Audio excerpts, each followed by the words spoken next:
हम लोग का हेडिंग रहेगा हेट्रोजीनियस सिस्टम। आखिरकार हेट्रोजीनियस सिस्टम क्या होता है?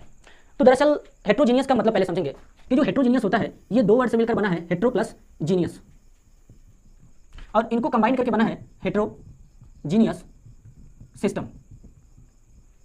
अब हेट्रो का मतलब होता है डिफरेंट और जीनियस का मतलब होता है पार्ट, यानी ऐसा सिस्टम जिसका पार्ट क्या होना चाहिए, डिफरेंट होना चाहिए। अब जैसे एग्जांपल से समझते हैं, अगर मान लीजिए वाटर लिया जाए और वाटर में आइस को डाल देते हैं, तो जैसे ही वाटर में आइस को डालेंगे वहां पे दो फेज बनेगा। पहला, आइस तो पानी के ऊपर फ्लोट करता है यानी तैरता है, तो पहला फेज हमारा सॉलिड, उसके नीचे वाला लिक्विड बनेगा, तो यहाँ पे दो फेज बना। अगर हम लोग वाटर में ऑयल को डाल दें तो यहाँ पे क्या होगा, यहाँ पर भी दो फेज बनेगा, एक ऑयल का दूसरा वाटर का, बस फर्क इतना रहेगा कि यहाँ पे दोनों जो फेज होंगे वो लिक्विड होंगे, और आइस और वाटर वाले में एक सॉलिड फेज होगा दूसरा लिक्विड फेज होगा।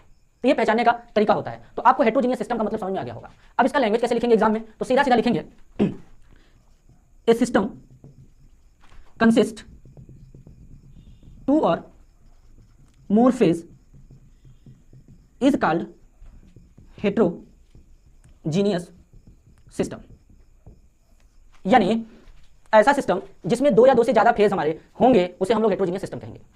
अब आखिरकार इनका एग्जांपल भी लिख लेते हैं। तो इसका एग्जांपल क्या होगा, पहला एग्जांपल मैं लिखूंगा वाटर प्लस स्टीम, दूसरा एग्जांपल क्या होगा वाटर प्लस एल्कोहल, तीसरा एग्जांपल क्या होगा वाटर प्लस ऑयल, नेक्स्ट चौथा एग्जांपल क्या होगा वाटर प्लस आइस।